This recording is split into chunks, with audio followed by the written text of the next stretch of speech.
जय भीम साथियों।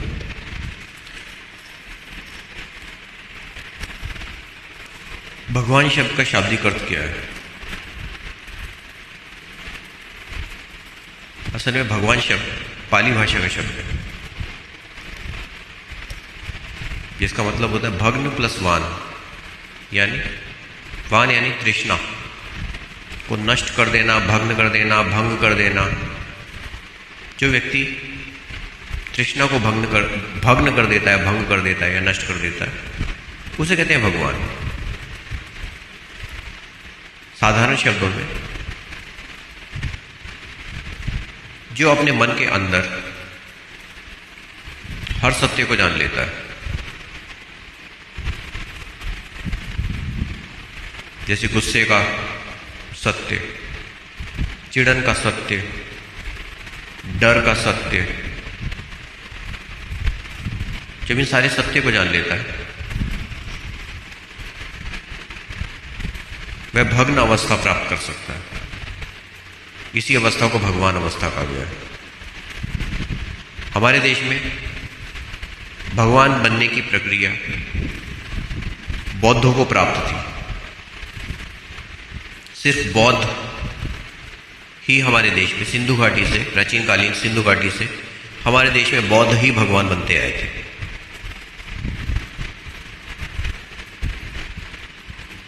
बहुत से बुद्ध हमारे देश में हुए हैं, बहुत से भगवान हमारे देश में पैदा हुए हैं। उन्हीं में गौतम बुद्ध भी थे। उनके बाद भी बहुत सारे बुद्ध पैदा हुए, जैसे नागार्जुन, वो भी भगवान बने। बोधिधर्मा, उन्होंने चीन में जाकर वहां के लोगों को मार्शल आर्ट सिखाई। शाओलिन टेम्पल का निर्माण किया। वो भी एक प्रकार के बुद्ध थे। तो भग्न अवस्था सिर्फ बौद्धों को प्राप्त हुई है। भग्न अवस्था को बौद्धों ने प्राप्त किया। अपने मन के अंदर हर सत्य को देखना। डर कई प्रकार के होते हैं, लेकिन डर हमेशा चिड़न का अगला पार्ट होता है। जो व्यक्ति चिड़न करेगा उसके आगे उसे डर जरूर पैदा होगा।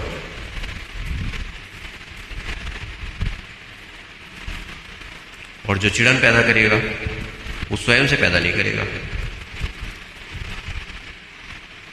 क्योंकि अगर एक बच्चे के मन में चिड़न आती है तो वो कैसे आती है?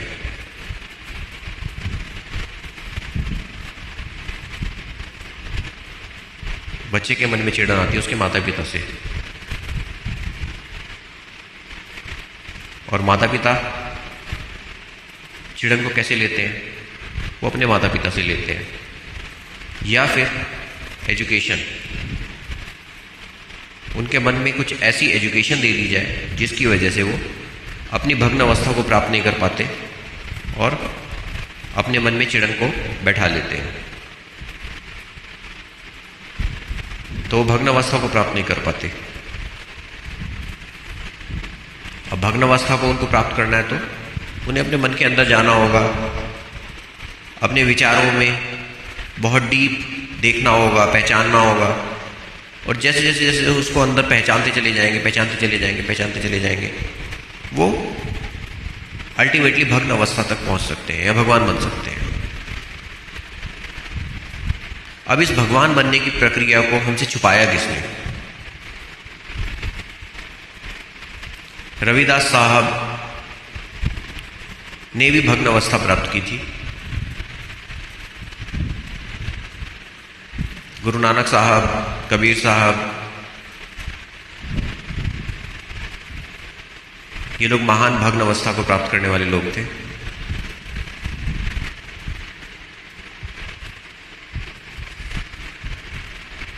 तो आखिर क्या है भग्न अवस्था?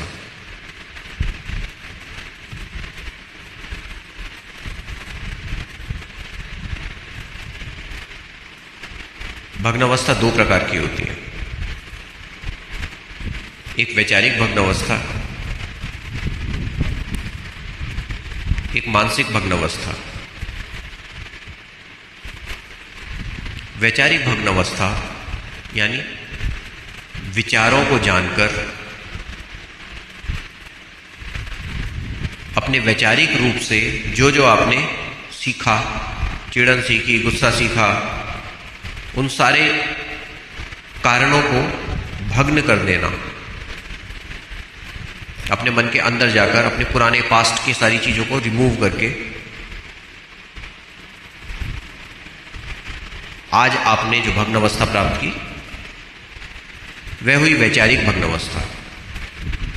मानसिक भग्न अवस्था बहुत विशाल है, वह इनफाइनाइट है, जिसका कोई छोर नहीं। मानसिक भग्न अवस्था में बुद्ध ने उस अवस्था को प्राप्त किया था जिसमें उन्होंने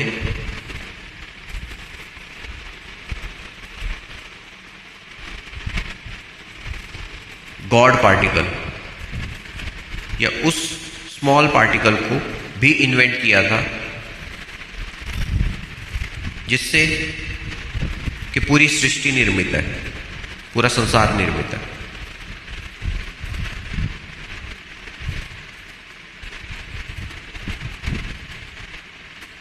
तो एक विशाल अवस्था है।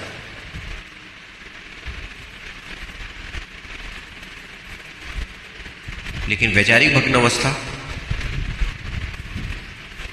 वो सिर्फ अपने मन के विचारों को शून्य करके प्राप्त की जा सकती है।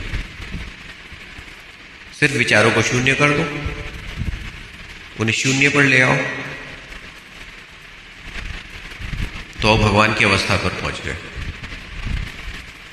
ऐसे में कोई भी बाहरी आक्षेप, बाहरी चिड़न, गुस्सा, कोई भी आपके ऊपर कुछ भी रिएक्ट करेगा तो आपका मन भग्न अवस्था में होने की वजह से उस रिएक्शन से मुक्त रहेगा। आप फ्री रहोगे उस अवस्था में। यानी आप अपने मन को, अपने शरीर की हर एक्टिविटी को हर तरह से आप मुक्त रख सकते हो। यह हुई भग्न अवस्था, भगवान अवस्था। जब मन आपका संपूर्ण सत्य पर है तो आपका शरीर भी हर चिड़न से मुक्त है, क्योंकि अगर चिड़न होगी तो ही अंदर वो बीमारियों का रूप लेगी। तो एक तरह से भग्न अवस्था प्राप्त करना या भगवान अवस्था प्राप्त करने से आप उस चिड़न से भी मुक्त जाएंगे। और चिड़न से मुक्त मतलब आप हर बीमारी से मुक्त, हर शरीर के हर खुशी को प्राप्त कर पाएंगे आप।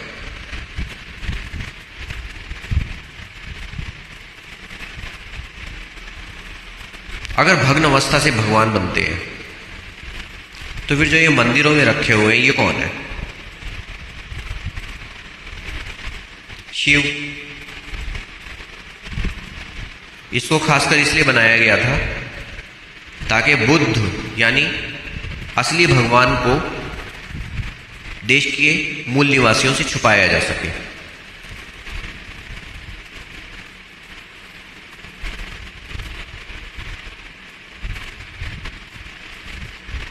मन की भग्न अवस्था किस तरफ जाती है, कहां लेकर जाती है, क्या प्राप्त होता है भग्न अवस्था से? जब आप स्वयं के मन को काबू कर लेते हो तो आप दूसरे मन को भी वश में कर सकते हो, काबू कर सकते हो। इसीलिए मार्केट में, मंदिरों में वो नकली भगवान रख के आपसे वो भग्न अवस्था को छुपाने की कहानी बनाई गई ताकि आप बुद्ध ना बन सके। वैचारिक रूप से आप दूसरों को कंट्रोल ना कर सके और दूसरे आपको कंट्रोल कर सके, आपके मन को काबू कर सके। यही है असली भग्न अवस्था।